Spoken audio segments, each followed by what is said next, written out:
Good afternoon, students. Today is our last poem that I had planned to discuss with you a long time ago, but couldn't. I had recorded a video, but it got deleted. Crossing the Bar. Okay, that poet of this poem is Lord Tennyson. इस कविता में जो Lord Tennyson है ये बता रहे हैं कि last पड़ाव में है अपनी ज़िंदगी के और वो रिग्रेट नहीं करना चाहते. Means he knows that if he is going to die now and he is going to be in another world and he is happy for that. Means he is not regretting, पछता नहीं रहे हैं कि मुझे दूसरी दुनिया में जाना है. ठीक है. Crossing the bar is a brief simple but very significant poem of Tennyson. बहुत ही असरदार, बहुत ही अच्छी पोएम है. The poet wrote this poem at the last stage of his life. आखिरी के पड़ाव में उन्होंने लिखा था. So this poem is an एलिगरी and an epitaph on the poet's life. एलिगरी यानी कहानी के अंदर कहानी, यानी जो कविता ये बता रहे हैं ना, क्रॉसिंग द बार, तो यहाँ सिर्फ कोई पड़ाव को क्रॉस करना नहीं बल्कि ज़िंदगी को क्रॉस करते हुए दूसरी दुनिया में जाना. एपिटैफ का मतलब होता है कि दो पंक्तियाँ, स्पेशल दो लाइंस में एक्सप्लेन करना, उसको हम कहते हैं epitaph. The poem contains two main ideas. तो दो मेन आइडिया इसमें कंटेन करते हैं. है on the surface of it is a description of a sea voyage. तो ऊपरी परत में अगर हम कहानी पढ़ रहे हैं तो हमें ऐसा लगता है कि मानो समुद्र में ये जहाज़ में ये ट्रैवल कर रहे हैं. वोएज माने सफ़र करना, समुद्री. But in reality it describes the journey of a poet's soul from this world to the next world, that is heaven. लेकिन अगर अंदरूनी जो कहानी इसकी हम देखी जाए, जो एलिगरी, कहानी के अंदर कहानी, ऊपरी कहानी है कि एक नाव में वो ट्रैवल कर रहे हैं. अंदरूनी कहानी क्या है कि सच में इनका जो सोल यानी आत्मा जो है इस दुनिया से परे होते हुए दूसरी दुनिया यानी जन्नत में जाना. The poet has cross the age of 80 years when he wrote this poem. 80 साल के हैं जब इन्होंने ये कविता लिखी है.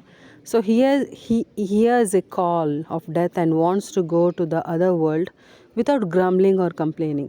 और इनको एहसास हो गया है कि हाँ, अब मेरा वक्त आ चुका है, अब मुझे जाना है इस दुनिया को छोड़ के. और वो कह रहे हैं कि मुझे कोई शिकवा, कोई गिला, कोई दुख नहीं है. According to the poet, death is only a journey of the soul from this world to the other world. कहते कि ये तो डेथ जो होती है ना, वो एक तरह का सफ़र है जो कि इस दुनिया से लेके हमें दूसरी दुनिया में लेके जाती है हमारी आत्माओं को. So he does not repent at his approaching death. तो कहते मुझे बिल्कुल भी डर, अफसोस, बुरा कुछ नहीं लग रहा जैसे जैसे मेरी मृत्यु मेरे नज़दीक आ रही है. Rather he welcomes it and hopes to meet God face to face in the external home that is heaven after his death. Eternal home after his death. तो कह रहे हैं कि मैं वेलकम कर रहा हूँ, बल्कि मैं इंतज़ार कर रहा हूँ कि मेरी मृत्यु आए और मैं भगवान से रूबरू चेहरे से यानी आँखों से आँखें मिला के उनको मैं देख पाऊँ और मैं हेवन में जाऊँ. हेवन आपको पता ही है, जन्नत. Okay. Now a detail summary of the poem in English.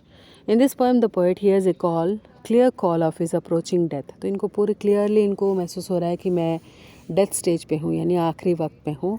But he does not want anybody to weep और लैमेंट ओवर हिज डेथ. और वो ये नहीं चाहते कि मेरी मृत्यु पे कोई भी मेरी मृत्यु पे रोए या दुख मनाए. ही वॉन्ट्स ए काम and peaceful death without any grumbling और कंप्लेनिंग. और कहते हैं मैं बिल्कुल शांतिपूर्वक मरना चाहता हूँ. मैं कोई कंप्लेन, मुझे कोई शिकायत नहीं है, ना ही मैं दुखी हूँ या फिर कोई शिकवा है, कोई शिकायत है मुझे. He thinks that his death is like a journey of a ship on a sea. तो कह रहे हैं मेरी जो ये मृत्यु शैया है ना जो दिखाई दे रही है, मुझे ऐसे लग रहा है कि मानो कि मैं जहाज़ में, समुद्र के जहाज़ में हूँ मैं. Like a ship on a sea voyage, he has started his journey to the other world. कहते जैसे जहाज़ जो है समुद्र में जब शुरुआत करता है तो दूसरी छोर जाता है. तो कह रहे मेरी ज़िंदगी का भी जो छोर है यहाँ से चल पड़ा है और दूसरी दुनिया में जाने के लिए तैयार हो रहा है. He is going towards his destination that is heaven. तो वो अपने क्या बोलते हैं डेस्टिनेशन को हिंदी में, I am not getting exactly word, कि उनका जो एग्जैक्टली जो जगह है, लास्ट जो जगह है, पॉइंट जहाँ जाना चाहते हैं यानी हेवन, वो वहाँ के लिए वो रवाना होना शुरू हो चुके हैं. His soul which has arrived from the eternal world has started its journey to its real home that is heaven. कह रहे उसकी आत्मा जो भगवान ने पहले कहीं से भेजा था, अब वो वापस वो आत्मा जो है इस शरीर को छोड़ के उसी वापस हेवन में जाना चाह रही है और जाएगी. So the poet wishes that when his soul sets out for the other world there should be total peace in its way. तो कह रहे हैं जब ये मेरी आत्मा जो है इस शरीर को छोड़ के जब दूसरी दुनिया में जब जाएगी ना, तो उसके बिल्कुल भी पछतावा या कोई दुख कुछ ना हो, बस वो आराम से वो जाए. ये चीज़ उसमें बोली जा रही है. Okay. The poet then describes his soul's visit to the other world. तो बता रहे हैं कि दूसरी दुनिया में जब वो जा रहे हैं तो उनका विजिट कैसा रहेगा. This visit is like a sea voyage. He will have to cross 2 stages. 2 पड़ाव को इनको पार करना पड़ेगा. At first his eyesight will become dim like the evening. पहली बार तो ये इनके आँखों की जो रोशनी है वो कम हो जाएगी जैसे शाम की ढलती हुई शाम. This will be an indication of his approaching death. और इनको पता चल जाएगा कि हाँ मेरी मृत्यु मेरे नज़दीक आ रही है. So when the soul begins its journey the poet wants his friends and relatives to give him a cheerful farewell. तो कहते हैं मैं मेरे रिश्तेदारों और मेरे दोस्तों से मैं चाहता हूँ कि वो मुझे हंसी खुशी विदा करें. When he reaches his real home he will see God face to face. और आखिरकार जब वो भगवान से रूबरू होंगे, जब वो दूसरी दुनिया में जाएंगे और वो जन्नत होगी. So this is the basic theme, basic summary of the poem. तो इसमें जो डिवाइसेस का जो इस्तेमाल किया गया है वो है एलिगरी एंड एपिटफ. ठीक है. टेनिसन इसके पोएट हैं और 80 साल के बाद इन्होंने ये लास्ट इनके क्रिएशंस में से एक है. ठीक है. सो जर्नी ऑफ सोल इसमें मेन थीम रहा है. Okay guys.